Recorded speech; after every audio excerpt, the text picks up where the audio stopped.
നിർഭാഗ്യകരമെന്ന് പറയട്ടെ, കുറേ കാലങ്ങളായി കേരളത്തിൽ മാത്രമല്ല ഇന്ത്യ രാജ്യത്ത് തന്നെ നടന്നുകൊണ്ടിരിക്കുന്ന തെരഞ്ഞെടുപ്പുകൾ നമ്മൾ പരിശോധിച്ചു കഴിഞ്ഞാൽ അവിടെയൊന്നും ചർച്ച ചെയ്യപ്പെടേണ്ട വിഷയങ്ങളല്ല ചർച്ച ചെയ്തുകൊണ്ടിരിക്കുന്നത്.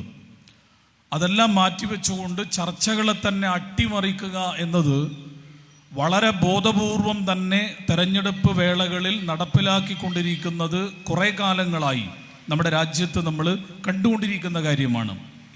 2024 നടന്ന ലോക്സഭാ തെരഞ്ഞെടുപ്പ് നമുക്കറിയാം. ആ ലോക്സഭാ തെരഞ്ഞെടുപ്പുമായി ബന്ധപ്പെട്ടുകൊണ്ട് ഇന്ത്യ രാജ്യത്തിൻ്റെ പ്രധാനമന്ത്രി നരേന്ദ്രമോദി ഏകദേശം 160ഓളം വരുന്ന തെരഞ്ഞെടുപ്പ് യോഗങ്ങളിൽ പ്രഭാഷണം നടത്തിയിട്ടുണ്ട്. ആ പ്രഭാഷണങ്ങളെല്ലാം നിങ്ങൾക്ക് യൂട്യൂബിൽ അവൈലബിൾ ആണ്. നിങ്ങൾക്ക് ഇന്നും അത് കേൾക്കാൻ കഴിയും. ആ പ്രഭാഷണങ്ങൾ നിങ്ങൾ പരിശോധിച്ചു കഴിഞ്ഞാൽ കഴിഞ്ഞ 10 വർഷക്കാലം രാജ്യം ഭരിച്ച ഒരു ഭരണകൂടത്തെ പ്രതിനിധീകരിക്കുന്ന ഒരു പാർട്ടി സ്വാഭാവികമായും ഒരു തെരഞ്ഞെടുപ്പിനെ അഭിമുഖീകരിക്കുമ്പോൾ നമ്മളെല്ലാവരും പ്രതീക്ഷിക്കുക എന്തായിരിക്കും? കഴിഞ്ഞ 10 വർഷം ഈ രാജ്യത്ത് നടപ്പിലാക്കിയ വികസന പ്രവർത്തനങ്ങളും പുരോഗതികളുമായി ബന്ധപ്പെട്ട അവകാശവാദങ്ങൾ ഉന്നയിച്ചുകൊണ്ടാണ് ഒരു ഭരണകക്ഷി പാർട്ടി ഒരു തെരഞ്ഞെടുപ്പിനെ സ്വാഭാവികമായും അഭിമുഖീകരിക്കുക. എന്നാൽ രാജ്യത്തിൻ്റെ പ്രധാനമന്ത്രി കഴിഞ്ഞ 2024 ലോക്സഭാ തെരഞ്ഞെടുപ്പിൻ്റെ വേളയിൽ നടത്തിയ പ്രഭാഷണങ്ങൾ നിങ്ങൾ പരിശോധിച്ചു കഴിഞ്ഞാൽ അതിൽ രാജ്യത്തിൻ്റെ വികസന പ്രവർത്തനങ്ങളുമായി ബന്ധപ്പെട്ടുകൊണ്ട് ഒന്നും നിങ്ങൾക്ക് കേൾക്കാൻ കഴിയില്ല. അവിടെ നിങ്ങൾക്ക് കേൾക്കാൻ കഴിയുക, നിങ്ങൾ കോൺഗ്രസ് നേതൃത്വം നൽകുന്ന ഇന്ത്യ മുന്നണിക്ക് വോട്ട് കൊടുത്തു കഴിഞ്ഞാൽ ഇവർ ചെയ്യാൻ വേണ്ടി പോകുന്നത് ഇവിടെയുള്ള മുസ്ലിങ്ങളായ ആളുകൾക്ക് ഇവിടെ ഹിന്ദു സ്ത്രീകളുടെ കെട്ടുതാലി ഊരിക്കൊടുക്കുന്ന പണിയാണ് ഇവർ ചെയ്യാൻ വേണ്ടി പോകുന്നത്. ഇവിടെ മുസ്ലിങ്ങൾ ഒരുപാട് കുട്ടികളെ പ്രസവിക്കുന്ന ഒരു വിഭാഗമാണ്. അവർക്ക് അവസരം കൊടുക്കുകയാണ് ഈ വിഭാഗം ചെയ്യുന്നത്. ഇവർ വോട്ട് ചെയ്യുന്നത് പോലും ജിഹാദിൻ്റെ ഭാഗമാണ് എന്ന് തുടങ്ങിയ വർത്തമാനങ്ങളാണ് ഒരു രാജ്യത്തിൻ്റെ പ്രധാനമന്ത്രി ഒരു തെരഞ്ഞെടുപ്പിൻ്റെ വേളയിൽ തെരഞ്ഞെടുപ്പ് പ്രഭാഷണങ്ങളിൽ ഏറ്റവും പ്രധാനപ്പെട്ട വിഷയമായി ഉയർത്തിക്കാട്ടിയത് എന്ന് നമ്മളെല്ലാവരും കണ്ടതാണ്. പക്ഷേ നമുക്ക് ആർക്കും അതിലൊരു അത്ഭുതമല്ല. കാരണം എന്താണ്? അത് സംഘപരിവാറാണ്. അത് RSSന്റെ അജണ്ടയിൽ നടപ്പിലാക്കുന്ന ഒരു രാഷ്ട്രീയമാണ്. അവർക്ക് അതേ പറയാനുള്ളൂ. അതല്ലാതെ മറ്റൊന്നും രാഷ്ട്രീയമായി ഉയർത്തിപ്പിടിക്കുവാനില്ലാത്ത ഇന്ത്യ രാജ്യത്തിൻ്റെ ഭരണമുന്നണിയുടെ പേരാണ് BJP എന്ന് പറയുന്നത്. ഇസ്ലാമോഫോബിയയുടെ തറപ്പുറത്ത് നിർമ്മിക്കപ്പെട്ട ഒരു ഭരണകൂടമാണ് ഇന്ത്യ രാജ്യം കഴിഞ്ഞ 11 വർഷക്കാലമായി ഭരിക്കുന്നത് എന്ന് ഈ രാജ്യത്തെ എല്ലാവർക്കും അറിയാവുന്ന കാര്യമാണ്. അതുകൊണ്ട് നമുക്കാർക്കും അതിൽ ഒരത്ഭുതവും തോന്നിയിട്ടില്ല. അവരതേ പറയുകയുള്ളൂ എന്ന് നമുക്കറിയാം. പക്ഷെ കേരളം അതല്ലല്ലോ. കേരളം എന്ന് പറയുന്നത് നമ്മളൊക്കെ വളരെ അഭിമാനത്തോടുകൂടി അവകാശപ്പെടുന്നത് പോലെ BJPക്ക് ഒരൊറ്റ MLA പോലും ഇല്ലാത്ത സംസ്ഥാനമാണ്. BJPക്ക് ഒരു MLA പോലും ഇല്ലാത്ത ഇന്ത്യയിലെ അപൂർവം സംസ്ഥാനങ്ങളിൽ ഒന്നാണ് കേരളം. ആ കേരളത്തിൽ സ്വാഭാവികമായും ചർച്ച ചെയ്യപ്പെടുന്നത് BJPയുടെ അജണ്ടകളാകാൻ പാടില്ലായിരുന്നു. പക്ഷേ എന്താണ് ഇവിടെ നടന്നുകൊണ്ടിരിക്കുന്ന വിഷയങ്ങൾ? എന്താണ് കേരളത്തിലെ തെരഞ്ഞെടുപ്പുകളുടെ സന്ദർഭങ്ങളിൽ ഇവർ പറഞ്ഞുകൊണ്ടിരിക്കുന്ന കാര്യങ്ങൾ? പാലക്കാട് ഉപതെരഞ്ഞെടുപ്പിന്റെ സന്ദർഭത്തിൽ കേരളത്തിന്റെ മുഖ്യമന്ത്രി പിണറായി വിജയൻ നടത്തിയ പ്രഭാഷണങ്ങൾ നിങ്ങൾ ശ്രദ്ധിച്ചാൽ, ഈ കഴിഞ്ഞ നിലമ്പൂർ ഉപതെരഞ്ഞെടുപ്പിന്റെ സന്ദർഭത്തിൽ അദ്ദേഹം നടത്തിയ 7 പൊതുയോഗങ്ങളുണ്ട്. ആ 7 പൊതുയോഗങ്ങളിൽ അദ്ദേഹം നടത്തിയ പ്രഭാഷണങ്ങൾ നിങ്ങൾ ശ്രദ്ധിച്ചു കഴിഞ്ഞാൽ എന്താണ് അതിൽ വിഷയം? അതിൽ ഈ നാട്ടിന്റെ വികസനമാണോ? കഴിഞ്ഞ 9 കൊല്ലമായി കേരളം ഭരിച്ചുകൊണ്ടിരിക്കുന്ന ഒരു മുന്നണിയാണ് ഞങ്ങൾ. ഈ നാട്ടിൽ ഞങ്ങൾ നടപ്പിലാക്കിക്കൊണ്ടിരിക്കുന്ന വികസനങ്ങൾ ഇതെല്ലാമാണ്. ആ വികസനത്തിന്റെ തുടർച്ച ഈ നാട്ടിൽ ഇനിയും നിലനിൽക്കണമെങ്കിൽ CPIM എന്ന് പറയുന്ന ഞങ്ങളുടെ പാർട്ടി നേതൃത്വം നൽകുന്ന ഇടതുപക്ഷത്തിന് നിങ്ങൾ വോട്ട് ചെയ്യണം. ഇതല്ലേ കേരളത്തിന്റെ മുഖ്യമന്ത്രി ഒരു തെരഞ്ഞെടുപ്പിന്റെ വേളയിൽ പ്രഭാഷണം നടത്തേണ്ടത്? പക്ഷെ അദ്ദേഹത്തിന്റെ സംസാരം എന്തായിരുന്നു? പാലക്കാട് അദ്ദേഹം നടത്തിയ ഒരു പ്രസംഗത്തിൽ പറഞ്ഞത് മുസ്ലിം ലീഗിന്റെ സംസ്ഥാന അധ്യക്ഷൻ പാണക്കാട് സാദിഖ് അലി ശിഹാബ് തങ്ങൾ ജമാഅത്തെ ഇസ്ലാമിയുടെ അനുയായിയാണ്. ജമാഅത്തെ ഇസ്ലാമിയുടെ അനുയായിയാണ് മുസ്ലിം ലീഗിന്റെ സംസ്ഥാന അധ്യക്ഷൻ പാണക്കാട് സാദിഖ് അലി ശിഹാബ് തങ്ങൾ എന്ന് പറഞ്ഞുകൊണ്ട് ഒരു തെരഞ്ഞെടുപ്പിനെ അഭിമുഖീകരിക്കേണ്ട ഗതികേട് എന്തുകൊണ്ടാണ് CPIM ഉണ്ടായത് എന്ന ചോദ്യമാണ് ജമാഅത്തെ ഇസ്ലാമി ഈ സന്ദർഭത്തിൽ ചോദിക്കാൻ ആഗ്രഹിക്കുന്നത്. ഈ നിലമ്പൂർ തെരഞ്ഞെടുപ്പിലും അത് തന്നെയാണ് നമ്മൾ കണ്ടത്. ജമാഅത്തെ ഇസ്ലാമിയാണ് അവിടെ വിഷയം. കേരളത്തിന്റെ മുഖ്യമന്ത്രി നടത്തിയ തെരഞ്ഞെടുപ്പ് പൊതുയോഗങ്ങളിൽ അദ്ദേഹം ഏറ്റവും കൂടുതൽ സമയം ചെലവഴിച്ചത് ജമാഅത്തെ ഇസ്ലാമിയെ കുറിച്ച് പെരും നുണകൾ പറയാൻ, പച്ചക്കള്ളങ്ങൾ, നട്ടാൽ മുളക്കാത്ത നുണകൾ ഒന്നിന് പിറകെ നിരന്തരമായി ആവർത്തിച്ച് പറഞ്ഞുകൊണ്ട് ഒരു ഗീബൽസിയൻ തത്വം നടപ്പിലാക്കുക എന്ന ലക്ഷ്യത്തോടു കൂടി. ഒരു നുണ കുറേ തവണ ആവർത്തിച്ചു കഴിഞ്ഞാൽ അത് സത്യമാകുമെന്നാണല്ലോ ഗീബൽസിയം തിയറി. ആ തിയറിയുടെ അടിസ്ഥാനത്തിൽ അങ്ങനെ നിരന്തരമായ പച്ചക്കള്ളങ്ങൾ ജമാഅത്തെ ഇസ്ലാമിയെ കുറിച്ച് ആരോപണം ഉന്നയിച്ചുകൊണ്ടാണ് കേരളത്തിന്റെ മുഖ്യമന്ത്രി ഉൾപ്പെടെ CPIM-ന്റെ നേതാക്കന്മാർ ഈ കഴിഞ്ഞ നിലമ്പൂർ തെരഞ്ഞെടുപ്പിന് അഭിമുഖീകരിച്ചത് എന്ന് നമ്മളെല്ലാവരും കണ്ടതാണ്. എന്തുകൊണ്ടാണ് ഇങ്ങനെ സംഭവിക്കുന്നത് എന്നതാണ് നമ്മുടെ മുമ്പിലുള്ള ഏറ്റവും പ്രധാനപ്പെട്ട ചോദ്യം. എന്തുകൊണ്ടാണ് ജമാഅത്തെ ഇസ്ലാമി എന്ന് പറയുന്ന ഈ പ്രസ്ഥാനം ഒരു തെരഞ്ഞെടുപ്പിന്റെ ചർച്ചാ വിഷയമായി മാറുന്നത്? കോഴിക്കോട് വെച്ചുകൊണ്ട് നമ്മുടെ കണ്ണൂരുകാരനായ ജയരാജന്റെ പുസ്തക പ്രകാശനം നടന്നു. ആ പുസ്തക പ്രകാശനം നടത്തിയത് കേരളത്തിന്റെ മുഖ്യമന്ത്രിയാണ്. 35 മിനിറ്റ് നീണ്ടുനിന്ന അദ്ദേഹത്തിന്റെ പ്രഭാഷണത്തിൽ 26 മിനിറ്റ് അദ്ദേഹം ചെലവഴിച്ചത് ജമാഅത്തെ ഇസ്ലാമിയെ തെറി പറയാൻ വേണ്ടിയിട്ടാണ്. 35 മിനിറ്റ് നീണ്ടുനിന്ന പ്രഭാഷണത്തിൽ 26 മിനിറ്റും കേരളത്തിന്റെ മുഖ്യമന്ത്രി ചെലവഴിക്കുന്നത് ജമാഅത്തെ ഇസ്ലാമിയെ ചീത്ത പറയാൻ വേണ്ടി. എന്താ കാര്യം? എന്താണ് ജമാഅത്തെ ഇസ്ലാമിയോട് നിങ്ങൾക്ക് ഇത്ര കലിപ്പ്? എന്തുകൊണ്ടാണ് ജമാഅത്തെ ഇസ്ലാമി? എല്ലാ പ്രശ്നങ്ങളുടെയും പിന്നിൽ ജമാഅത്തെ ഇസ്ലാമി. കോട്ടയം മെഡിക്കൽ കോളേജിന്റെ ബിൽഡിംഗ് തകർന്നു. ബിന്ദു എന്ന് പറയുന്ന ഒരു പാവപ്പെട്ട സ്ത്രീ അതിന്റെ വേദനാജനകമായ ദുരന്തമായി മാറിയത് നമ്മളെല്ലാവരും ആ വേദനയിൽ പങ്കുകൊണ്ടതാണ്. അതുമായി ബന്ധപ്പെട്ടുകൊണ്ടുള്ള പത്രസമ്മേളനം CPIM-ന്റെ സംസ്ഥാന സെക്രട്ടറി ഗോവിന്ദൻ മാഷ് നടത്തുമ്പോൾ ഞാൻ വളരെ കൗതുകപൂർവ്വമാണ് അത് കേട്ടിരുന്നത്. അദ്ദേഹം എങ്ങാനും പറയുമോ എന്ന് ഞാൻ വിചാരിച്ചു. ഇതിന്റെ പിന്നിലും ജമാഅത്തെ ഇസ്ലാമി ആയിരിക്കുമെന്ന്. കോട്ടയം മെഡിക്കൽ കോളേജിന്റെ ബിൽഡിംഗ് തകർന്നതിന്റെ പിന്നിൽ ജമാഅത്തെ ഇസ്ലാമിയാണെന്ന് CPIM-ന്റെ സംസ്ഥാന സെക്രട്ടറി പത്രസമ്മേളനത്തിലൂടെ പറഞ്ഞാൽ ഒരതിശയോക്തിയും അതിലില്ല.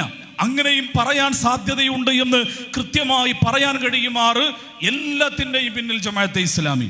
ജമാഅത്തെ ഇസ്ലാമി ഇല്ലാതെ മുദബ്ബിറയാലം എന്ന് പറയാറുണ്ട്. ഇവിടെയുള്ള ചില മതവിഭാഗത്തിൽപ്പെട്ട ആളുകൾ ഒരു വലിയനെ കുറിച്ച് പറയുന്ന പരാമർശമാണ് മുദബ്ബിറയാലം എന്ന് പറഞ്ഞതുപോലെ ജമാഅത്തെ ഇസ്ലാമി ഒരു മുദബ്ബിറയാലമാണ് എന്ന് തോന്നുമാറ് എല്ലാത്തിൻ്റെയും പിന്നിൽ ജമാഅത്തെ ഇസ്ലാമി.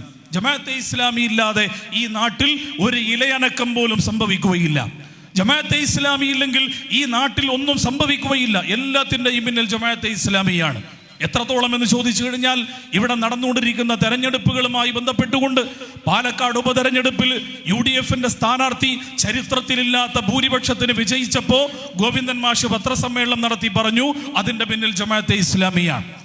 നിലമ്പൂരിലെ ഇലക്ഷൻ പൂർത്തീകരിച്ച് ഫലപ്രഖ്യാപനം വന്നപ്പോഴും പറഞ്ഞു അതിന്റെ പിന്നിൽ ജമാഅത്തെ ഇസ്ലാമിയാണ്. ഇങ്ങനെ തെരഞ്ഞെടുപ്പുകളുടെ പിന്നിൽ മാത്രമല്ല, കോഴിക്കോട് ആവിക്കൽ തോട് മാലിന്യ പ്ലാന്റിനെതിരെയുള്ള സമരത്തിന്റെ പിന്നിൽ ജമാഅത്തെ ഇസ്ലാമി. ആലപ്പുഴയിലെ കരിമണൽ ഖനനത്തിനെതിരെയുള്ള സമരത്തിന്റെ പിന്നിൽ ആരാണ്? ജമാഅത്തെ ഇസ്ലാമി. ഗെയിൽ പൈപ്പ്ലൈനെതിരെയുള്ള കേരളത്തിന്റെ സമരം ആരാ നടത്തിയത്? ജമാഅത്തെ ഇസ്ലാമി.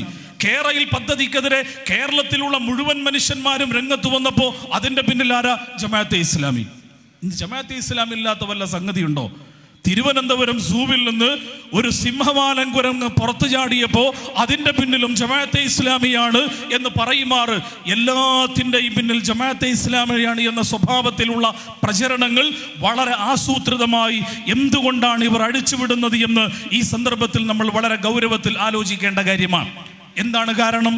നമുക്കറിയാം, ഇസ്ലാമോഫോബിയ എന്ന് പറയുന്നത് ഇന്ന് ഇന്ത്യ രാജ്യത്തിൻ്റെ ഏറ്റവും പ്രധാനപ്പെട്ട പൊളിറ്റിക്കൽ വെപ്പണായി മാറിക്കഴിഞ്ഞ ഒരു കാലഘട്ടത്തിലാണ് നമ്മൾ ജീവിച്ചുകൊണ്ടിരിക്കുന്നത്.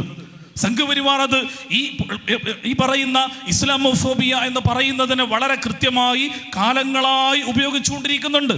അവിടെ തെരഞ്ഞെടുപ്പുകളിലെല്ലാം ഈ പറയുന്ന ഇസ്ലാമോഫോബിയാണ് നിരന്തരമായി ചർച്ചാ വിഷയമായിട്ടുള്ളത്. കേരളത്തിൽ അവിടെ അഖിലേന്ത്യാ തലത്തിൽ അല്ലെങ്കിൽ ഉത്തരേന്ത്യൻ സംസ്ഥാനങ്ങളിൽ ഇസ്ലാമോഫോബിയ പ്രചരിപ്പിക്കണമെങ്കിൽ എന്തെങ്കിലും ഒരു മുസ്ലിം ഐക്കൺ ഉണ്ടായാൽ മതി. ഒരു താടി വെച്ച ഒരു മനുഷ്യൻ, അല്ലെങ്കിൽ ഒരു തൊപ്പി വെച്ച ഒരാൾ, അല്ലെങ്കിൽ മഫ്ത ധരിച്ച ഒരു മനുഷ്യനുണ്ടായി കഴിഞ്ഞാൽ, ഒരു പെൺകുട്ടി ഉണ്ടായി കഴിഞ്ഞാൽ അവരെ മുന്നിൽ വെച്ചുകൊണ്ട് ഇസ്ലാമോഫോബിയ പ്രചരിപ്പിക്കുവാൻ ഉത്തരേന്ത്യൻ സംസ്ഥാനങ്ങളിൽ ഒരു തടസ്സമല്ല. പക്ഷെ കേരളത്തിൽ അങ്ങനെയല്ല. കേരളത്തിൽ അങ്ങനെ ഒരു മുസ്ലിമിനെ വെച്ചുകൊണ്ട് ഇസ്ലാമോഫോബിയ പ്രചരിപ്പിക്കുവാൻ കഴിയുന്ന ഒരു സാമൂഹിക സാഹചര്യം ഇല്ലാത്തതുകൊണ്ട് ജമാഅത്തെ ഇസ്ലാമിയെ നാട്ടക്കുറിയായി നിർത്തിക്കൊണ്ട് ഇസ്ലാമോഫോബിയ പ്രചരിപ്പിക്കുക എന്ന് പറയുന്ന അത്യധികം ഭീകരമായ അപകടകരമായ തന്ത്രമാണ് CPIM എന്ന് പറയുന്ന ഇടതുപക്ഷത്തിന് നേതൃത്വം നൽകുന്ന മുന്നണി പാർട്ടിയിൽ ഏറ്റവും പ്രധാനപ്പെട്ട ആ വിഭാഗം നടത്തിക്കൊണ്ടിരിക്കുന്നത് എന്ന് നാം ഈ സന്ദർഭത്തിൽ തിരിച്ചറിയേണ്ട കാര്യമാണ്. എന്തിനാണിത് എന്ന് ചോദിച്ചു കഴിഞ്ഞാൽ ഭരണ തുടർച്ച നിലനിർത്തും. എങ്ങനെയെങ്കിലും കേരളത്തിൽ 3ാം തവണയും അധികാരം കിട്ടിയേ മതിയാകൂ. പശ്ചിമ ബംഗാളിൽ 30 വർഷക്കാലത്തെ ഭരണത്തിന് ശേഷം അവിടെ നിന്ന് അവർ നിഷ്കാസിതരായി മാറി. അതേപോലെ തന്നെ ത്രിപുര എന്ന് പറയുന്ന സംസ്ഥാനത്തിൽ വർഷങ്ങളായി നടത്തിക്കൊണ്ടിരുന്ന ഭരണത്തിൽ നിന്ന് ഇന്ന് CPIM എന്ന് പറയുന്ന പാർട്ടി അവിടെ നിങ്ങൾക്ക് തിരിയിട്ട് തിരഞ്ഞാൽ കാണാൻ സാധിക്കുകയില്ല. പാർട്ടി ഓഫീസുകളുടെ മുമ്പിലുള്ള ചെങ്കൊടികൾക്ക് പകരം അവിടെ ഇന്ന് പാറിക്കളിച്ചുകൊണ്ടിരിക്കുന്നത് കാവിക്കൊടിയാണ്. അതിശയോക്തിയുള്ള വർത്തമാനമല്ല.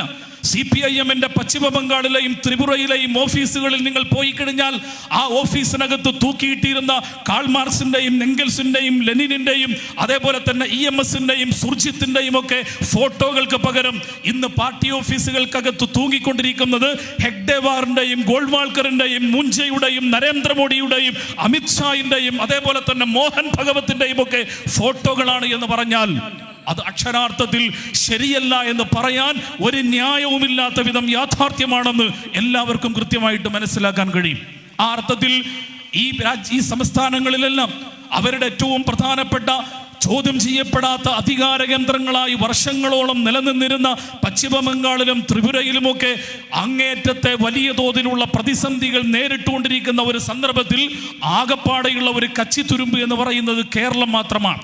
ആ കേരളവും പിടിവിട്ടുപോയി കഴിഞ്ഞാൽ CPIM എന്ന് പറയുന്ന പാർട്ടി ചിതലരിക്കുന്ന പുസ്തകത്തിന്റെ താളുകളിൽ മരിച്ചു ജീവിച്ചു കൊണ്ടിരിക്കുന്ന ആ പ്രസ്ഥാനം എന്നേക്കുമായി അറബിക്കടലിന്റെ ആഴിയിൽ കുടിച്ചു മൂടപ്പെടുമെന്ന് ഏറ്റവും നന്നായി അറിയുന്ന പാർട്ടി CPIM ആണെന്ന് നല്ല ബോധ്യമുള്ളത് കൊണ്ട് ആ ബോധ്യത്തിന്റെ അടിസ്ഥാനത്തിലാണ് ജമാഅത്തെ ഇസ്ലാമിയെ നാട്ടക്കുറിയായി നിർത്തിക്കൊണ്ട് ഇസ്ലാമോഫോബിയ നിരന്തരമായി പ്രചരിപ്പിച്ചുകൊണ്ട് തെരഞ്ഞെടുപ്പുകളിലൂടെ അധികാരത്തിൽ വീണ്ടും വരാമെന്ന ചക്കരക്കുട കൈയിട്ട് വാരുന്ന ഈ മനപ്പായസം കൊണ്ടുള്ള രാഷ്ട്രീയ തന്ത്രവുമായി, വില കുറഞ്ഞ രാഷ്ട്രീയ തന്ത്രവുമായി CPIM മുന്നോട്ട് പോകുന്നത് എന്ന് ഈ സന്ദർഭത്തിൽ നമുക്ക് പറയാതിരിക്കാൻ സാധിക്കുകയില്ല. എത്രമാത്രം ഭീകരമാണ് കാര്യങ്ങൾ, എത്രമാത്രം ഭീകരമായ വർത്തമാനങ്ങളാണ് ഇവിടെ പറഞ്ഞുകൊണ്ടിരിക്കുന്നത്. ജമാഅത്തെ ഇസ്ലാമിക്കാർ തീവ്രവാദികളാണ്, ജമാഅത്തെ ഇസ്ലാമിക്കാർ ഭീകരവാദികളാണ്, ജമാഅത്തെ ഇസ്ലാമിക്കാർ മതരാഷ്ട്രവാദം ഉയർത്തിപ്പിടിക്കുന്നവരാണ്. ജമാഅത്തെ ഇസ്ലാമി എന്ന് പറയുന്നത് ഈ നാട്ടിൽ ജീവിക്കാൻ കൊള്ളാത്തവരാണ്. എന്തെല്ലാം പ്രശ്നമുണ്ടോ ആ പ്രശ്നമെല്ലാം ജമാഅത്തെ ഇസ്ലാമിയിലേക്ക് സൂംബ ഡാൻസുമായി ബന്ധപ്പെട്ടുകൊണ്ട് കേരളത്തിൽ വിവാദം കത്തിയാളിയപ്പോൾ ഇവിടെയുള്ള കുട്ടികൾ ലഹരി കടിപ്പെട്ടുകൊണ്ട് മയക്കുമരുന്നിന്റെയും ലഹരിയുടെയും പിന്നാലെ കുഞ്ഞുങ്ങൾ പോകുന്നത് അവർ മാനസികമായ സമ്മർദ്ദങ്ങൾ കടിപ്പെട്ടത് കൊണ്ടാണ്. അതുകൊണ്ട് അതിൽ നിന്ന് അവരെ മോചിപ്പിക്കുവാൻ ഞങ്ങളിതാ സൂംബ ഡാൻസ് നടപ്പിലാക്കുന്നു എന്ന് പറഞ്ഞപ്പോൾ അതിനെതിരെ കേരളത്തിൽ നിന്ന് സ്വാഭാവികമായും പലവിധത്തിലുള്ള പ്രതിഷേധങ്ങൾ മാളിക്കത്തുകയുണ്ടായി. ആ പ്രതിഷേധങ്ങളൊക്കെ വന്നപ്പോൾ അതിന്റെ പിന്നിൽ മൗദൂദിസ്റ്റുകളാണ്, അതിന്റെ പിന്നിൽ താലിബാനിസ്റ്റുകളാണ്, അതിന്റെ പിന്നിൽ ഭീകരവാദികളാണ്, അതിന്റെ പിന്നിൽ 6ാം നൂറ്റാണ്ടിൽ നിന്ന് 21ാം നൂറ്റാണ്ടിലേക്ക് സൈക്കിൾ ചവിട്ടിക്കൊണ്ട് എത്താൻ കഴിയാത്ത കൂട്ടരാണ് എന്ന സ്വഭാവത്തിലുള്ള പ്രചരണങ്ങൾ നിരന്തരമായി അടിച്ചുവിട്ടുകൊണ്ട് ഇസ്ലാമോഫോബിയയുടെ ഏറ്റവും ഭീകരമായ സാമൂഹിക അന്തരീക്ഷം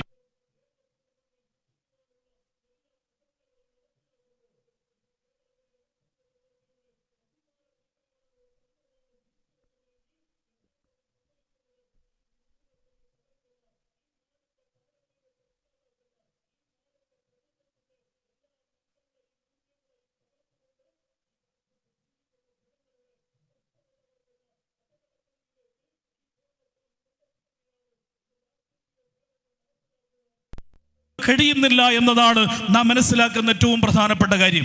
ജമാഅത്തെ ഇസ്ലാമിയെ കുറിച്ച് തീവ്രവാദം ആരോപിക്കുമ്പോൾ ആരായി ജമാഅത്തെ ഇസ്ലാമിയെ കുറിച്ച് തീവ്രവാദം പറയുന്നത്? ജമാഅത്തെ ഇസ്ലാമിയെ കുറിച്ച് തീവ്രവാദം പറയുമ്പോൾ എന്താണ് അതിന്റെ എവിഡൻസ്?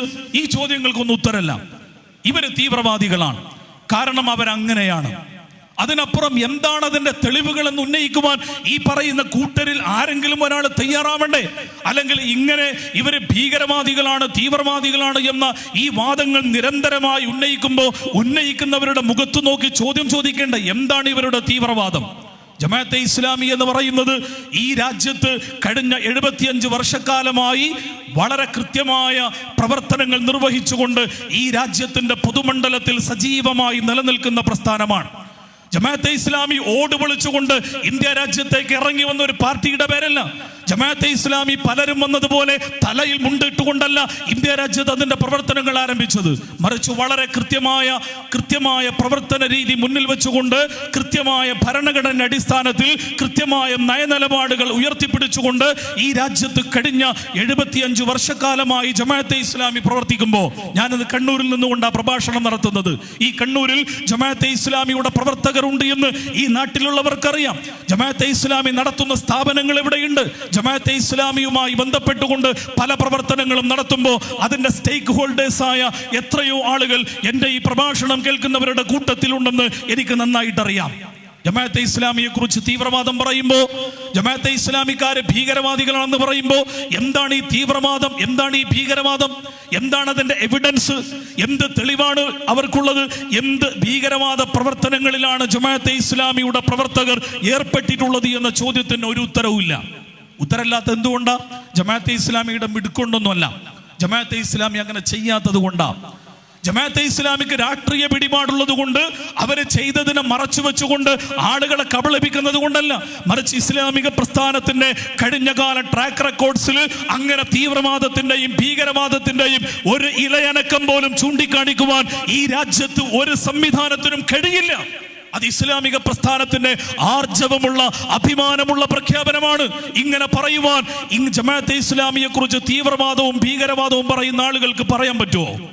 52 വെട്ടിക്കൊണ്ട് സ്വന്തം പാർട്ടിയിൽപ്പെട്ടവനെ കുലം കുത്തി എന്ന് ആരോപിച്ചുകൊണ്ട് അത്യധികം ഭീകരമായ തീവ്രവാദത്തിന്റെ ഏറ്റവും ഭീകരമായ അജണ്ട നടപ്പിലാക്കിയ കൂട്ടരാണ് ജമാഅത്തെ ഇസ്ലാമിക്കാരെ കുറിച്ച് തീവ്രവാദം പറയുന്നത്. 52 വെട്ടുവെട്ടി സ്വന്തം പാർട്ടിയിൽ നിന്ന് വ്യതിചലിച്ചു എന്ന് പറഞ്ഞ് കുലം കുത്തി എന്ന് ആരോപിച്ചുകൊണ്ട് വെട്ടിക്കൊല്ലാൻ മടിയില്ലാത്ത കൂട്ടർ. എന്നിട്ടോ അവിടെയും കാണുന്നത് ഇസ്ലാമോഫോബിയ തന്നെയാ. അങ്ങനെ അത്യധികം നീചമായ ഈ പ്രവൃത്തി നടത്തിയ ആളുകൾ സഞ്ചരിച്ച ഇന്നോവ കാറിന്റെ പിന്നിൽ മാഷാ അല്ലാഹ് എന്ന സ്റ്റിക്കർ ഒട്ടിച്ചുകൊണ്ട് ഇസ്ലാമിനെയും മുസ്ലിം സമുദായത്തെയും തെറ്റിദ്ധരിപ്പിച്ച പാർട്ടിയുടെ പേരെന്താ? ആ പാർട്ടിയാണ് CPIM എന്ന് പറയുന്നത്. ഇവരാണ് ജമാഅത്തെ ഇസ്ലാമിക്കാരെ കുറിച്ച് തീവ്രവാദികളെന്നും ഭീകരവാദികളെന്നും നിരന്തരമായി ആരോപിച്ചുകൊണ്ടിരിക്കുന്നത്. ദയവ് ചെയ്ത് നിങ്ങൾ ഞങ്ങളെ കൊണ്ട് പറയിപ്പിക്കരുത്. ജമാഅത്തെ ഇസ്ലാമിക്കാർ സാർവദേശീയ പ്രസ്ഥാനമാണ്. അവർ ഇന്ത്യയിൽ മാത്രമല്ല, അഫ്ഗാനിസ്ഥാനിൽ ജമാഅത്തെ ഇസ്ലാമിക്കാരുണ്ട്, ബംഗ്ലാദേശിൽ ജമാഅത്തെ ഇസ്ലാമിക്കാരുണ്ട്, ഈജിപ്തിലെ ഇഖ്വാനുൽ മുസ്ലിമൂനുമായി ജമാഅത്തെ ഇസ്ലാമിക്ക് ബന്ധമുണ്ട്. അങ്ങനെ ലോകത്തുള്ള സകല കുഴപ്പങ്ങളുടെയും കാരണം ജമാഅത്തെ ഇസ്ലാമിയാണ് എന്ന ഈ അപകടകരമായ പരാമർശങ്ങൾ നിരന്തരമായി കേരളത്തിന്റെ മണ്ണിൽ നിങ്ങൾ ആവർത്തിച്ച് പറയുമ്പോൾ ആരാണ് ഈ പറയുന്നവർ? CPIM എന്ന് പറയുന്ന പാർട്ടിയാ. കമ്മ്യൂണിസ്റ്റ് പ്രസ്ഥാനത്തിന്റെ, കമ്മ്യൂണിസത്തിന്റെയും മാർക്സിസത്തിന്റെയും ആശയാടിത്തറയിൽ ഇന്ത്യ രാജ്യത്ത് പ്രവർത്തിക്കുന്ന ഏറ്റവും വലിയ കമ്മ്യൂണിസ്റ്റ് പാർട്ടിയുടെ പേരാണ് CPIM എങ്കിൽ ആ CPIM എന്ന് പറയുന്നത് കണ്ണൂരിന്റെ മണ്ണിൽ ഉണ്ടായ പാർട്ടിയല്ലല്ലോ. അതിന്റെ അത്ര സാർവദേശീയ ബന്ധമുള്ള ഒരു പ്രസ്ഥാനം ലോകത്തെവിടെയെങ്കിലും ഉണ്ടോ? ആ കമ്മ്യൂണിസം എന്ന് പറയുന്ന ആ ആശയത്തിന്റെ 1.5 നൂറ്റാണ്ടിന്റെ ഇന്ത്യയുടെ ലോകത്തിന്റെ ചരിത്രം നമ്മൾ പരിശോധിച്ചു കഴിഞ്ഞാൽ ആ ചരിത്രത്തിൽ നിന്ന് നമുക്ക് വായിച്ചെടുക്കാൻ കഴിയുന്ന ഭീകരവാദത്തിന്റെയും തീവ്രവാദത്തിന്റെയും ചെറിയ ഒരു അംശമെങ്കിലും ഈ രാജ്യത്തും ഈ ലോകത്തും പ്രവർത്തിക്കുന്ന വേറെ ഏതെങ്കിലും ഒരു പാർട്ടിയിൽ, വേറെ ഏതെങ്കിലും ഒരു കൂട്ടത്തിൽ നമുക്ക് കാണാൻ സാധിക്കുമോ? ഇല്ലല്ലോ. ഏറ്റവും ചുരുങ്ങിയത് കമ്മ്യൂണിസം നടപ്പിലാക്കാൻ വേണ്ടി ഈ ലോകത്ത് നിന്ന് നഷ്ടപ്പെട്ട ജീവനുകളുടെ എണ്ണം എന്ന് പറയുന്നത് 9.5 കോടി ജനങ്ങളാണ്. 9.5 കോടി ജനങ്ങൾ. ജോസഫ് സ്റ്റാലിൻ എന്ന് പറയുന്ന റഷ്യയിലെ ഏകാധിപതിയായ ഭരണാധികാരി, റഷ്യയിലെ കമ്മ്യൂണിസ്റ്റ് പാർട്ടിയുടെ ജനറൽ സെക്രട്ടറി കൂടിയാണ് അദ്ദേഹം. അദ്ദേഹത്തിന്റെ ഭരണകാലഘട്ടത്തിൽ 4.5 കോടി ജനങ്ങൾ, അഥവാ കേരളത്തിലുള്ള മൊത്തം ജനസംഖ്യയുടെ എണ്ണത്തെക്കാൾ കൂടുതൽ മനുഷ്യരെ കമ്മ്യൂണിസം നടപ്പിലാക്കാൻ വേണ്ടി റഷ്യയുടെ മണ്ണിൽ നിന്ന് എന്നേക്കുമായി ഇല്ലാതാക്കിയ ആശയത്തിന്റെ പേരാണ് കമ്മ്യൂണിസം എങ്കിൽ ആ കമ്മ്യൂണിസ്റ്റുകാരാണ് ജമാഅത്തെ ഇസ്ലാമിക്കാരെ കുറിച്ച് തീവ്രവാദം പറയുന്നത്. നിങ്ങൾക്കറിയോ പോൾ പോട്ട് എന്ന് പറയുന്ന കംബോഡിയയിലെ ഭരണാധികാരിയെ കുറിച്ച്? കംബോഡിയ എന്ന് പറഞ്ഞാൽ ഒരു കാലത്ത് കമ്മ്യൂണിസ്റ്റ് രാജ്യമാണ്. പോൾ പോട്ട് എന്ന് പറഞ്ഞു കഴിഞ്ഞാൽ കമ്മ്യൂണിസ്റ്റ് പാർട്ടിയുടെ ജനറൽ സെക്രട്ടറിയാണ് അദ്ദേഹം. പോൾ പോട്ട് എന്ന് പറയുന്ന ആ ഭരണാധികാരി കംബോഡിയയിൽ അധികാരം കിട്ടിയപ്പോൾ അവിടെയുള്ള മൊത്തം ജനസംഖ്യയുടെ 25% 1/4 ജനങ്ങളെ യമപുരിയിലേക്ക് അയച്ചു. എങ്ങനെയെന്നറിയോ? അത്യധികം ക്രൂരമായി. ഇന്നും നിങ്ങൾ അവിടെ പോയി കഴിഞ്ഞാൽ ആ പോൾ പോട്ടിന്റെ ഈ ക്രൂരമായ കൊലപാതക വംശീയ പരമ്പര നടപ്പിലാക്കിയതിന്റെ ഒരുപാട് അടയാളക്കുറികൾ നിങ്ങൾക്ക് കാണാൻ കഴിയും. അതിലൊരു മരക്കഷ്ണമുണ്ട്, ഒരു മരക്കുറ്റിയുണ്ട്. ആ മരക്കുറ്റി എന്തിനാണെന്നറിയോ? പിഞ്ചു കുഞ്ഞുങ്ങളെ, എട്ടും പോട്ടും തിരിയാത്ത നിരപരാധികളായ പിഞ്ചു കുഞ്ഞുങ്ങളെ 2 കാലും പിടിച്ചുകൊണ്ട് തലക്കടിച്ചു കൊന്നിരുന്ന ആ മരക്കുറ്റി ഇന്നും നിങ്ങൾക്ക് കംബോഡിയയിൽ പോയാൽ കാണാൻ കഴിയും. എന്തിനാ അങ്ങനെ കൊന്നത്? അത് പോൾ പോട്ടിന്റെ ഒരു തന്ത്രമായിരുന്നു. എന്താ തന്ത്രം എന്നറിയോ? കുഞ്ഞുങ്ങളെ കൊല്ലാൻ വേണ്ടി വെറുതെ ബുള്ളറ്റ് ചെലവാക്കണ്ടല്ലോ, അതിന് പൈസ ചെലവാക്കണ്ടല്ലോ. ബുള്ളറ്റ് ചെലവാക്കാൻ പൈസ കൊടുക്കേണ്ടതില്ല എന്ന് പറഞ്ഞ് അതിന് ബജറ്റിൽ പൈസ വെക്കാൻ പാടില്ല എന്ന് പറഞ്ഞുകൊണ്ട് ആ ബുള്ളറ്റ് പോലും ചെലവഴിക്കാതെ പിഞ്ചു കുഞ്ഞുങ്ങളെ അത്യധികം ക്രൂരമായി തലക്കടിച്ചു കൊന്ന ഭരണാധികാരിയുടെ പാരമ്പര്യമുള്ള ആശയത്തിന്റെ പേരാണ് കമ്മ്യൂണിസം എങ്കിൽ ആ കമ്മ്യൂണിസ്റ്റുകാരാണ് ജമാഅത്തെ ഇസ്ലാമിയെ കുറിച്ച് തീവ്രവാദികൾ എന്ന് പറയുന്നത്. ചൈനയിൽ മാവോ സെതൂങ് എന്ന് പറയുന്ന ഏകാധിപതിയായ കമ്മ്യൂണിസ്റ്റ് ഭരണാധികാരി ചൈനയിൽ കമ്മ്യൂണിസം നടപ്പിലാക്കാൻ വേണ്ടി കൊന്ന ആളുകളുടെ എണ്ണം കമ്മ്യൂണിസ്റ്റുകാർക്കും അറിയില്ല, ലോകത്താർക്കും അറിയില്ല. അത്രമാത്രം എണ്ണമറിയാത്തത്ര മനുഷ്യന്മാരെ ചൈന എന്ന് പറയുന്ന രാജ്യത്ത് കമ്മ്യൂണിസം നടപ്പിലാക്കാൻ വേണ്ടി കൊന്നു തള്ളിയിട്ടുണ്ട്. ഇത് ലോകത്തെ കമ്മ്യൂണിസത്തിന്റെ കാര്യമാണെങ്കിൽ ഇന്ത്യ രാജ്യത്തേക്ക് വന്നു കഴിഞ്ഞാൽ ഇന്ത്യ രാജ്യത്തിൽ 1948 കൽക്കട്ട തിസീസ് എന്ന് പറയുന്ന കമ്മ്യൂണിസ്റ്റ് പാർട്ടിയുടെ പ്രധാനപ്പെട്ട ഒരു തത്വമുണ്ട്. എന്താണ് കൽക്കട്ട തിസീസ് എന്ന് പറഞ്ഞാൽ? VT രണദവെ എന്ന് പറയുന്ന കമ്മ്യൂണിസ്റ്റ് പാർട്ടിയുടെ അഖിലേന്ത്യാ ജനറൽ സെക്രട്ടറിയുടെ കാലഘട്ടത്തിൽ VT രണദവയെ കമ്മ്യൂണിസ്റ്റ് പാർട്ടി ഒരു കാലത്തും തള്ളിപ്പറഞ്ഞിട്ടില്ല, ഇന്നും അവരെ തള്ളിപ്പറയില്ല. കോട്ടയം ജില്ലാ ഓഫീസിന്റെ പാർട്ടി ഓഫീസ് നിങ്ങൾ പോയി കഴിഞ്ഞാൽ ആ പാർട്ടി ഓഫീസിന്റെ മുന്നിൽ കാണാം VT രണദവെ മന്ദിരം എന്ന് പറഞ്ഞാൽ VT രണദവെ എന്ന് പറയുന്നാൽ കമ്മ്യൂണിസ്റ്റ് പാർട്ടിയുടെ വളരെ പ്രധാനപ്പെട്ട നേതാവായി ഇന്നും അംഗീകരിക്കുന്ന ആള്. അദ്ദേഹത്തിന്റെ ഭരണകാലഘട്ടത്തിലാണ്, അദ്ദേഹം പാർട്ടിയുടെ ജനറൽ സെക്രട്ടറി ആയിരിക്കുന്ന സന്ദർഭത്തിലാണ് കൽക്കട്ട തിസീസ് ഉണ്ടാവുന്നത്. എന്താ കൽക്കട്ട തിസീസ്? ഇന്ത്യ രാജ്യത്ത് നെഹ്റുവിന്റെ നേതൃത്വത്തിൽ ഇവിടെ ഭരണ സംവിധാനം വന്നപ്പോ ആ ഭരണ സംവിധാനത്തിനെതിരെ കമ്മ്യൂണിസ്റ്റ് പാർട്ടിക്ക് മുന്നോട്ട് പോകണമെങ്കിൽ ഒരൊറ്റ മാർഗമേ ഉള്ളൂ. ആ മാർഗം എന്താണ്? സായുധ വിപ്ലവം. ആയുധമെടുത്തുകൊണ്ട് ഗവൺമെന്റിനെതിരെ പോരാടിക്കൊണ്ട് കമ്മ്യൂണിസം നടപ്പിലാക്കുക എന്നതല്ലാതെ മറ്റൊരു അജണ്ടയും നമുക്ക് നടപ്പിലാക്കുവാൻ സാധ്യമല്ല എന്ന് പറഞ്ഞ് ഒരു തിസീസ് ഉണ്ടാക്കിക്കൊണ്ട് ആ തിസീസിന്റെ അടിസ്ഥാനത്തിൽ 1.5 വർഷക്കാലം ഇന്ത്യ രാജ്യത്ത് മുന്നോട്ട് പോയ ഒരു പാർട്ടിയുടെ പേരാണ് കമ്മ്യൂണിസ്റ്റ് പാർട്ടി ഓഫ് ഇന്ത്യ എന്ന് പറയുന്ന പ്രസ്ഥാനം. അവരാണ് ജമാഅത്തെ ഇസ്ലാമിക്കാരെ കുറിച്ച് തീവ്രവാദം ആരോപിക്കുന്നത്. സ്വാതന്ത്ര്യം കിട്ടുന്നതിന് മുമ്പ് ഇന്ത്യ രാജ്യത്തിന്റെ സ്വാതന്ത്ര്യ പോരാട്ടത്തിലെ ഏറ്റവും പ്രധാനപ്പെട്ട അധ്യായമാണല്ലോ ക്വിറ്റ് ഇന്ത്യ സമരം. ക്വിറ്റ് ഇന്ത്യ സമരത്തെ തള്ളിപ്പറഞ്ഞത് മൗലാന മൗദൂദിയാണോ? അതല്ല അന്നത്തെ CPM-ന്റെ നേതാക്കന്മാരാണോ? കമ്മ്യൂണിസ്റ്റ് പാർട്ടിയുടെ നേതാക്കന്മാരാണ് ഇന്ത്യയുടെ ക്വിറ്റ് ഇന്ത്യ സമരം എന്ന് പറയുന്ന ഈ രാജ്യത്തിന്റെ സ്വാതന്ത്ര്യത്തെ തള്ളിക്കളഞ്ഞത്. രാജ്യത്തിന് സ്വാതന്ത്ര്യം കിട്ടിയപ്പോൾ ആ സ്വാതന്ത്ര്യത്തെ അംഗീകരിക്കാത്ത കൂട്ടരുടെ 2 പ്രധാനപ്പെട്ട പേരുകൾ, ഒന്ന് RSS ആണെങ്കിൽ മറ്റേത് കമ്മ്യൂണിസ്റ്റ് പാർട്ടിയാണ്. ഇന്ത്യ രാജ്യത്തിന്റെ സ്വാതന്ത്ര്യം അംഗീകരിക്കാത്ത കൂട്ടര് ഇവരാണ് ജമാഅത്തെ ഇസ്ലാമിക്കാരെ കുറിച്ച് ഭീകരവാദവും തീവ്രവാദവും നിരന്തരമായി ആരോപിച്ചുകൊണ്ട് ജനങ്ങളെ തെറ്റിദ്ധരിപ്പിക്കാൻ വേണ്ടി ശ്രമിക്കുന്നത്. ഞാൻ പറഞ്ഞല്ലോ, ജമാഅത്തെ ഇസ്ലാമി ഈ നാട്ടിൽ ജീവിക്കുന്ന പ്രസ്ഥാനമാണ്, ലൈവാണ്. ഇവിടെ നിരന്തരമായി അതിന്റെ പ്രവർത്തനങ്ങൾ നടന്നുകൊണ്ടിരിക്കുന്നുണ്ട്. എല്ലാ മേഖലകളിലും ജമാഅത്തെ ഇസ്ലാമി സജീവ, സർഗാത്മകമായ, സൗന്ദര്യാത്മകമായ, മനോഹരമായ പ്രവർത്തനങ്ങളുമായി ജമാഅത്തെ ഇസ്ലാമി മുന്നോട്ട് പോകുമ്പോൾ നിലമ്പൂരിൽ മത്സരിച്ച M സ്വരാജ് ജമാഅത്തെ ഇസ്ലാമിയെ കുറിച്ച് ഉന്നയിച്ച ഒരു ആരോപണമുണ്ട്. ജമാഅത്തെ ഇസ്ലാമിയുടെ കടയിൽ ഹിന്ദു പേരുകൾക്ക് നല്ല വിലയാണ്. എത്രമാത്രം അപകടകരമായ പ്രസ്താവനയാ! എന്ത് ഭീകരമായ, ഇത്രമാത്രം വർഗീയ വംശീയ ചുവയുള്ള വർത്തമാനം CPM-ന്റെ നേതാക്കന്മാരുടെ കൂട്ടത്തിൽ ഒരുപക്ഷെ ഒരാളും പറഞ്ഞിട്ടില്ല. പക്ഷേ അയാളാണ് CPIM-ന്റെ ഏറ്റവും മനോഹരമായ നേതാവായി അറിയപ്പെടുന്നത് എന്ന വൈരുദ്ധ്യം കൂടി നമുക്ക് കാണാൻ കഴിയുമ്പോൾ എന്താ ജമാഅത്തെ ഇസ്ലാമിയെ കുറിച്ച് പറയുന്നത്? ജമാഅത്തെ ഇസ്ലാമിയുടെ മാർക്കറ്റിൽ, ജമാഅത്തെ ഇസ്ലാമിയുടെ കടയിൽ ഹിന്ദു പേരുകൾക്ക് ഭയങ്കര വിലയാണത്രേ. ഉണ്ട്, ശരിയാ. ജമാഅത്തെ ഇസ്ലാമിയുടെ പ്രവർത്തനങ്ങളിൽ ഹിന്ദുക്കൾ മാത്രമല്ല, ക്രിസ്ത്യാനികൾ മാത്രമല്ല, മതമുള്ളവനും മതമില്ലാത്തവനും ജാതിഭേദമന്യേ ഇസ്ലാമിക പ്രസ്ഥാനം നടപ്പിലാക്കിക്കൊണ്ടിരിക്കുന്ന പല സംവിധാനങ്ങളുമായി നിരന്തരമായി സഹകരിച്ചുകൊണ്ട് മുന്നോട്ട് പോകുന്നത് ജമാഅത്തെ ഇസ്ലാമി വഞ്ചനാത്മകമായ, ചതിക്കാൻ വേണ്ടി നടത്തി എന്തോ അജണ്ടയുടെ ഭാഗമല്ല. മറിച്ച് ഈ രാജ്യത്തിൽ ഇസ്ലാമിക പ്രസ്ഥാനം നടപ്പിലാക്കിക്കൊണ്ടിരിക്കുന്ന പ്രവർത്തനങ്ങൾ മതജാതി ഭേദമന്യേ എല്ലാ ജനവിഭാഗങ്ങൾക്കും അംഗീകരിക്കാൻ പറ്റുന്ന ധാരാളം പ്രവർത്തനങ്ങൾ ഈ പ്രസ്ഥാനം നിരന്തരമായി നടത്തിക്കൊണ്ടിരിക്കുന്നത് കൊണ്ട് ഇസ്ലാമിക പ്രസ്ഥാനത്തിന്റെ പ്രവർത്തനങ്ങളിൽ പലരും ആകൃഷ്ടരാവുകയും അവരും ഈ പ്രസ്ഥാനത്തിന്റെ കൂടെ പല വിഷയങ്ങളിലും നിരന്തരമായി സഹകരിച്ചുകൊണ്ട് മുന്നോട്ട് പോവുകയും ചെയ്യുന്നത്. കാരണം ഇസ്ലാമിക പ്രസ്ഥാനം ആ സ്വഭാവത്തിലുള്ള പ്രവർത്തനങ്ങളാണ് ഈ നാട്ടിൽ നിർവഹിച്ചിട്ടുള്ളത്. ആ പ്രസ്ഥാനത്തെ കുറിച്ചാണ് തീവ്രവാദവും ഭീകരവാദവും ഒക്കെ ആരോപിക്കുന്നത് എന്ന് പറയുമ്പോൾ എന്താണ് തെളിവ് എന്ന ചോദ്യത്തിന് ഉത്തരം പറയാൻ പിണറായി വിജയൻ സന്നദ്ധനാവണം. ഗോവിന്ദൻ മാഷ് പറയണം, ജമാഅത്തെ ഇസ്ലാമിക്കാർ ഇന്നാലിന്ന ചെത്തുകൾ ഇവിടെ ചെയ്തിട്ടുണ്ട്, അതാണ് ഞങ്ങൾ അവരെ കുറിച്ച് തീവ്രവാദം പറയുന്നത്. ഇല്ലാ നുണകൾ, പച്ചക്കള്ളങ്ങൾ നിരന്തരമായി പറയരുത്.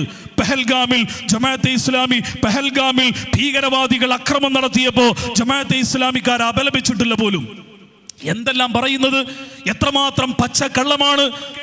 എന്തുകൊണ്ടാ ഈ പച്ചക്കള്ളം ഒരു എവിഡൻസും ഇല്ലാതെ പച്ചക്കള്ളം നിരന്തരമായി ആവർത്തിക്കുമ്പോൾ കേസ് കൊടുക്കല്ലാണ്ട് വേറെന്താ നമുക്ക് ചെയ്യാൻ പറ്റുക? ഇതാണ് ഈ കൂട്ടരുടെ നിലപാടെങ്കിൽ പ്രിയമുള്ളവരെ, ഞാൻ പറയുന്നത് ജമാഅത്തെ ഇസ്ലാമി രാജ്യത്ത് പ്രവർത്തിച്ചുകൊണ്ടിരിക്കുന്ന പ്രസ്ഥാന മതരാഷ്ട്രവാദം പോലും ജമാഅത്തെ ഇസ്ലാമിക്ക് മതരാഷ്ട്രവാദം എന്ന് പറഞ്ഞാൽ പിന്നെ ഒന്നും മിണ്ടൂലാന്നാ. കാരണം അത് എല്ലാവരുടെയും വായടപ്പിക്കാൻ പറ്റുന്ന മറുപടിയാണെന്ന് കണക്ക് കൂട്ടിക്കൊണ്ട് ജമാഅത്തെ ഇസ്ലാമിക്കാരെ കുറിച്ച് മതരാഷ്ട്രവാദം പറയുമ്പോൾ ജമാഅത്തെ ഇസ്ലാമിക്ക് അങ്ങനെ ഒരു വാദമല്ല. ജമാഅത്തെ ഇസ്ലാമി ഒരു കാലത്തും മതരാഷ്ട്രവാദത്തെ ഉയർത്തിപ്പിടിച്ചിട്ടില്ല. ജമാഅത്തെ ഇസ്ലാമിയുടെ സ്ഥാപക നേതാവായ സയ്യിദ് അബുൽ അല മൗദൂദി മതരാഷ്ട്രവാദം എന്ന് പറയുന്ന ആശയത്തെ പരിചയപ്പെടുത്തുമ്പോൾ അദ്ദേഹം പറയുന്നുണ്ട്, അങ്ങേറ്റത്തെ പൈശാചികമായ ഒരു ഭരണ സംവിധാനത്തിന്റെ പേരാണ് മതരാഷ്ട്രവാദം എന്ന് പറയുന്ന ആശയമെന്ന് ഇസ്ലാമിക പ്രസ്ഥാനത്തിന്റെ സ്ഥാപക നേതാവ് സയ്യിദ് അബുൽ അല മൗദൂദി തന്നെ പറഞ്ഞു വെച്ചിട്ടുണ്ടെങ്കിൽ ജമാഅത്തെ ഇസ്ലാമിക്ക് രാഷ്ട്രീയമുണ്ട്, യാതൊരു സംശയവുമില്ല. ജമാഅത്തെ ഇസ്ലാമിക്ക് രാഷ്ട്രീയം ഉണ്ടാവുന്നത് ജമാഅത്തെ ഇസ്ലാമി കണ്ടെത്തിയ ഒരു പുതിയ മതാജണ്ടയുടെ ഭാഗമായിട്ടല്ല. ഈ ലോകത്ത് പ്രവാചകന്മാരിലൂടെ പരിചയപ്പെടുത്തിയ ദീനുൽ ഇസ്ലാം ഉണ്ട്. ആ ഇസ്ലാമിൽ രാഷ്ട്രീയ ഉള്ളടക്കമുള്ളത് കൊണ്ട് ജമാഅത്തെ ഇസ്ലാമിക്ക് രാഷ്ട്രീയമുണ്ട്. ആ രാഷ്ട്രീയത്തെ മാറ്റിവെച്ചുകൊണ്ട് ആരാധനാലയങ്ങളിൽ മാത്രം പരിമിതപ്പെടുന്ന, അനുഷ്ഠാനങ്ങളിൽ മാത്രം ഒതുങ്ങുന്ന, ജപമാലകളിൽ മാത്രം ചുരുങ്ങുന്ന, മന്ത്രോച്ചാരണങ്ങൾ ഉച്ചരിച്ചുകൊണ്ട് നടന്നുകൊണ്ടിരിക്കുന്ന ഒരു അന്തരീക്ഷത്തിൽ മാത്രം തങ്ങി നിൽക്കുന്ന ഒരു സാധുവായ മതത്തെ ഇസ്ലാമിന് പ്രതിനിധീകരിക്കാൻ കഴിയാത്തത് കൊണ്ട് തന്നെ ജമാഅത്തെ ഇസ്ലാമിക്കും പ്രതിനിധീകരിക്കാൻ പറ്റൂല. ജമാഅത്തെ ഇസ്ലാമി പ്രതിനിധീകരിക്കുന്ന മതം ഇസ്ലാം എന്ന് പറയുന്നത് പ്രവാചകന്മാരിലൂടെ ഈ ലോകത്ത് പരിചയപ്പെടുത്തിയ ദീനുൽ ഇസ്ലാമാണ്. ആ ദീനുൽ ഇസ്ലാമിനെ ഞാനും നിങ്ങളും പഠിച്ചു നോക്കിക്കഴിഞ്ഞാൽ ആർക്കും മനസ്സിലാക്കാൻ കഴിയും. അതിലും മനുഷ്യന്റെ ജീവിതവുമായി ബന്ധപ്പെട്ട എല്ലാ ഉള്ളടക്കങ്ങളും ഉൾച്ചേർന്നിട്ടുള്ള ഒരു ജീവിത ദർശനത്തിന്റെ പേരാണ് ഇസ്ലാം.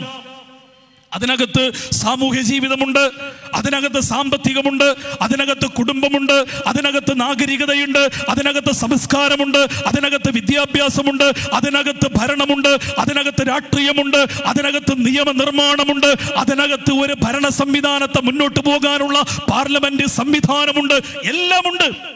ഇതെല്ലാം ഉൾക്കൊള്ളുന്ന ഒന്നാണ് ഇസ്ലാം. ആ ഇസ്ലാമിനെയാണ് ഇസ്ലാമിക പ്രസ്ഥാനം ഈ കാലഘട്ടത്തിൽ ഈ രാജ്യത്ത് ഉയർത്തിപ്പിടിച്ചിട്ടുള്ളത് എങ്കിൽ ആ ഉയർത്തിപ്പിടിച്ച ഇസ്ലാമിനെ മാറ്റിവെച്ചുകൊണ്ട് നോ കോംപ്രമൈസ് എന്ന് പറഞ്ഞുകൊണ്ട് നിങ്ങൾ പറയുന്ന ഒരു സാധുവായ മതസങ്കല്പമുണ്ടല്ലോ, ആ മതസങ്കല്പത്തെ ഉയർത്തിപ്പിടിച്ചുകൊണ്ട് ഇസ്ലാമിക പ്രസ്ഥാനത്തിന് മുന്നോട്ട് പോകാൻ സാധ്യമല്ല. കാരണം അതല്ല ഇസ്ലാം എന്ന് തന്നെയാണ് അതിൻ്റെ പ്രധാനപ്പെട്ട കാരണം. പ്രിയമുള്ളവരെ, മതരാഷ്ട്രവാദം എന്ന് പറയുന്നത് ജമാഅത്തെ ഇസ്ലാമിയെ കുറിച്ച് ഉന്നയിക്കുന്ന ആരോപണം മാത്രമാണ്. ഇസ്ലാമിന്റെ രാഷ്ട്രീയമുണ്ട്, സംശയമൊന്നുമില്ല. അത് പ്രവാചകൻ ഈ ലോകത്ത് നടപ്പിലാക്കിയ ഒരു രാഷ്ട്ര സംവിധാനമാണ്. മദീന കേന്ദ്രീകരിച്ചുകൊണ്ട് അള്ളാഹുവിന്റെ റസൂൽ സല്ലല്ലാഹു അലൈഹി വസല്ലം ഒരു ഇസ്ലാമിക രാഷ്ട്രം ഉണ്ടാക്കിയിട്ടുണ്ടെങ്കിൽ ആ ഇസ്ലാമിക രാഷ്ട്രത്തിൽ മുസ്ലിങ്ങൾ മാത്രമല്ല, അവിടെ ജൂതന്മാർ ഭൂരിപക്ഷമാണ്, അവിടെ ക്രിസ്ത്യാനികളുണ്ട്, അവിടെ മജൂസികളുണ്ട്, അവിടെ മുശ്രിക്കുകളുണ്ട്, അവിടെ മതചിന്തകളില്ലാത്തവരുണ്ട്, അവിടെ മുസ്ലിങ്ങളുമുണ്ട്. ഇതെല്ലാം ഉൾക്കൊള്ളുന്ന ഈ ജനതയെ മുഴുവനും ഉൾക്കൊണ്ടുകൊണ്ട് ഈ ലോകത്തിന്റെ മുമ്പിൽ മാതൃകാപരമായ സഹീഫത്തു മദീന എന്ന് പറയുന്ന മദീന ചാർട്ടർ എന്ന പേരിൽ അറിയപ്പെടുന്ന ഒരു ഭരണഘടന ഈ ലോകത്തിന്റെ മുമ്പിൽ ഒന്നാമതായി സമർപ്പിച്ച രാഷ്ട്രമീമാംസാ നേതാവിന്റെ പേരാണ് മുഹമ്മദുർ റസൂലുള്ളാഹി സ്വല്ലല്ലാഹു അലൈഹി വസല്ലം. ആ പ്രവാചകൻ പഠിപ്പിച്ച ഇസ്ലാമിനകത്ത് ഇങ്ങനെ ഒരു സംഗതിയുണ്ട്.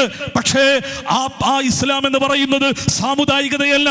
ഇവിടെ RSSകാര് പറയുന്ന മനുസ്മൃതി അടിസ്ഥാനത്തിൽ ബ്രാഹ്മണിക്കൽ ഹെഗിമണിയുടെ പിൻബലത്തിൽ നിന്നുകൊണ്ട് മറ്റുള്ള എല്ലാത്തിനെയും ഇല്ലാതാക്കിക്കൊണ്ട് ഒരുതരം ഏകാധിപത്യത്തിന്റെയും സ്വേച്ഛാധിപത്യത്തിന്റെയും സാമുദായിക വികാരത്തിന്റെയും അജണ്ടകൾ ആളിക്കത്തിച്ചുകൊണ്ട് നടപ്പിലാക്കുന്ന ഒരു രാഷ്ട്ര സംവിധാനത്തിന്റെ പേരല്ല അത്. മറിച്ച് ആ പ്രവാചകൻ ഉണ്ടാക്കിയ ഭരണഘടനയുടെ ഖണ്ഡികയിലെ ഒന്നാമത്തെ ഖണ്ഡിക പറയുന്നത് ഹാദിഹി ഉമ്മത്തുൻ വാഹിദ, ഇതൊരൊറ്റ ഉമ്മത്താണ്. ജൂതന്മാരും ക്രിസ്ത്യാനികളും മജൂസികളും മുശ്രിക്കുകളും മുസ്ലിങ്ങളും എല്ലാവരും ഉൾക്കൊള്ളുന്ന ഒരൊറ്റ ജനത. ഈ സങ്കല്പത്തിൽ നിന്നുകൊണ്ടുള്ള ഒരു രാഷ്ട്ര സംവിധാനം, അതാണല്ലോ ഇന്ത്യ രാജ്യത്ത് നിലനിൽക്കുന്നത്. അതാണല്ലോ ലോകത്ത് ജനാധിപത്യത്തിന്റെയും മതേതരത്വത്തിന്റെയും ആശയങ്ങൾ ഉൾക്കൊണ്ടുകൊണ്ട് ഉണ്ടാകണമെന്ന് ഞാനും നിങ്ങളുമൊക്കെ ആഗ്രഹിക്കുന്ന ഒരു സംവിധാനം. അതിന്റെ പിന്തുടർച്ചയായിക്കൊണ്ടാണ് ഖലീഫമാർ. പിണറായി വിജയൻ കോഴിക്കോട് നടത്തിയ പ്രസംഗത്തിൽ പറഞ്ഞു, ജമാഅത്തെ ഇസ്ലാമിക്കാര് ഖലീഫമാരുടെ കാലഘട്ടത്തിലേക്ക് ഈ രാജ്യത്തെ തിരിച്ചു കൊണ്ടുപോകാനാണ് ശ്രമിക്കുന്നത്. ജമാഅത്തെ ഇസ്ലാമി അഭിമാനത്തോടെ പറയുന്നു, ജമാഅത്തെ ഇസ്ലാമി മാത്രമല്ല, ഈ ലോകത്തുള്ള മുസ്ലിങ്ങൾ മാത്രമല്ല, ഖലീഫമാരുടെ ഭരണത്തെക്കുറിച്ച് അറിയുന്ന എല്ലാവരും അങ്ങനെ ഒരു ഭരണം ഈ ലോകത്തിന് നല്ലതാണ്. അതുകൊണ്ടാണല്ലോ ഇന്ത്യ രാജ്യത്തിന്റെ രാഷ്ട്രപിതാവ് അറിയപ്പെടുന്ന മഹാത്മജി, രാമരാജ്യത്തിന് വേണ്ടി നിരന്തരമായി വാദിച്ച ഗാന്ധിജി വളരെ കൃത്യമായ ഒരു സന്ദർഭത്തിൽ പറയുന്നത്, ഈ ഇന്ത്യയിൽ ഞാൻ ആഗ്രഹിക്കുന്നത് ഉമറിന്റെ ഭരണമാണ്. ആരാ ഉമർ? ഉമർ റളിയല്ലാഹു അൻഹു ഖലീഫമാരിൽ രണ്ടാമനാണ്. ആ രണ്ടാമത്തെ ഖലീഫ നീതിയുക്തമായ ഒരു ഭരണ സംവിധാനം ഈ ലോകത്തിന് മുന്നിൽ സമർപ്പിച്ചപ്പോൾ ആ ഭരണത്തെക്കുറിച്ച് ഇന്ത്യയുടെ രാഷ്ട്രപിതാവ് മഹാത്മജി പറയുന്നത് ഇങ്ങനെയാണെങ്കിൽ, ഖലീഫമാരുടെ ഭരണകാലത്തെക്കുറിച്ച് അങ്ങനെയാ ലോകം മനസ്സിലാക്കിയിട്ടുള്ളത്. ആ ഭരണം എന്ന് പറയുന്നത് ലോകത്തിനൊരിക്കലും അപകടമുണ്ടാക്കുന്ന ഒരു സംവിധാനമല്ല.